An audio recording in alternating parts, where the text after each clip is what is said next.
حضرت ابن عباس فرماتے ہیں کہ ایک مرتبہ حضور اکرم صلی اللہ علیہ وآلہ وسلم نے فرمایا کہ مجھے دوزخ دکھائی گئی اور اس میں زیادہ تر تعداد جو ہے وہ عورتوں کی تھی۔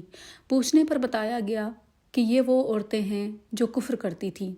آپ کہتے ہیں کہ ہم نے پوچھا یا رسول اللہ صلی اللہ علیہ وآلہ وسلم، کیا یہ عورتیں اللہ تعالیٰ کا کفر کرتی تھیں؟ تو آپ صلی اللہ علیہ وآلہ وسلم نے فرمایا کہ نہیں، یہ وہ عورتیں ہیں جو اپنے شوہر کا کفر کرتی تھیں۔ کہتے ہیں ہم نے پوچھا کہ شوہر کا کفر کرتی تھی، کیسے کرتی تھی، مطلب کیا مراد ہے اس سے؟ تو آپ صلی اللہ علیہ وآلہ وسلم نے فرمایا کہ احسان فراموشی کرتی تھی۔ یعنی وہ عورتیں جو اپنی ساری زندگی جو ہے وہ اپنے ہسبینڈ کے ساتھ گزارتی ہیں اور ذرا سا کوئی لڑائی جھگڑا ہوتا ہے یا ذرا سا کوئی بحث مباحثہ ہوتا ہے تو وہ فوراً سے کہہ دیتی ہیں کہ میں نے تو ساری زندگی کبھی تم سے کوئی سکھ پایا ہی نہیں ہے، تم نے تو مجھے کبھی کوئی خوشی دی ہی نہیں ہے، تم نے تو کبھی مجھے جو ہے وہ خوش رکھا ہی نہیں ہے۔ تو یہ جو ہے وہ احسان فراموشی کے اس میں آتی ہے کہ آپ جو ہے وہ اپنے شوہر کے ساتھ ساری زندگی گزارتی ہیں اور پھر اس کے بعد ذرا سی چھوٹی سی لڑائی ہوتی ہے یا ذرا سا کوئی بحث مباحثہ ہوتا ہے تو آپ فوراً سے کہہ دیں کہ ساری زندگی ہم نے تو کبھی کوئی خوشی حاصل ہی نہیں کی ہے تم سے۔ تو یہ کفر میں آتا ہے۔ ایک اور جگہ پہ آپ صلی اللہ علیہ وآلہ وسلم نے فرمایا کہ اگر کوئی عورت اپنے ہسبینڈ کا ایک جوڑا کپڑوں کا دھوتی ہے تو اس کو 1000 نیکی ملتی ہے۔ یعنی اگر آپ اپنے ہسبینڈ کا، آج کل تو ہر واشنگ مشین ہے اس میں کپڑے ڈالے اور دھل کے آگے، لیکن عورتوں کے لیے یہ بات میں بتا دوں کہ پھر بھی دھوتی تو وہی ہے نا، تو نیکی تو پھر بھی ملے گی ہی ملے گی۔ تو اگر ایک جوڑا دھونے پہ جو ہے وہ 1000 نیکی ہے تو جتنے زیادہ دھوئیں گے اتنی زیادہ نیکیاں آپ کو ملیں گی۔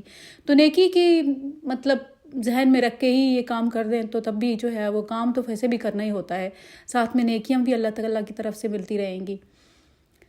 ایک مرتبہ حضور اکرم صلی اللہ علیہ وآلہ وسلم حضرت فاطمہ کے گھر گئے، شادی کا تیسرا دن تھا حضرت فاطمہ کا، ان کو لینے کے لیے ان کے گھر گئے۔ انہوں نے جا کے کہا کہ فاطمہ میں تمہیں لینے کے لیے آیا ہوں۔ تو حضرت فاطمہ رضی اللہ تعالیٰ عنہ نے کہا کہ بے شک آپ نے مجھے پالا ہے، بڑا کیا ہے، آپ کا حکم سر آنکھوں پہ، لیکن کیا حضرت علی کا انتظار نہ کیا جائے؟ وہ باہر گئے ہوئے ہیں، جب وہ واپس آئیں تو ان کی اجازت لے کے تو پھر نہ چلے۔ آپ صلی اللہ علیہ وآلہ وسلم نے اپنے کپڑوں کو سمیٹا اور نیچے زمین پہ کچی زمین تھی اور وہاں پہ بیٹھ کے حضرت علی کا انتظار کرنے لگے۔ حضرت علی گھر دیر سے آئے تو آپ صلی اللہ علیہ وآلہ وسلم اٹھ کے کھڑے ہوئے اور آپ نے کہا کہ میں فاطمہ کو لینے کے لیے آیا ہوں، آپ کی اجازت چاہیے۔ حضرت علی رضی اللہ تعالیٰ عنہ کی آنکھوں میں آنسو آ گئے۔ انہوں نے کہا یا رسول اللہ صلی اللہ علیہ وآلہ وسلم، میرے ماں باپ آپ پر قربان، آپ مجھ سے اجازت لے رہے ہیں؟ آپ صلی اللہ علیہ وآلہ وسلم نے فرمایا کہ علی، یہ میں نے فاطمہ کو سکھایا ہے، یہ میری تربیت ہے۔ فاطمہ نے کہا ہے کہ میں اپنے شوہر کی اجازت لے کر گھر سے باہر جاؤں گی۔ سبحان اللہ! آپ سوچیں کہ 2 جہانوں کے مالک، اور وہ جو ہے وہ اپنی بیٹی کو لینے کے لیے گئے ہیں اور اس کے ہسبینڈ کی اجازت کے بغیر اس کو لے کے نہیں آئے ہیں باہر۔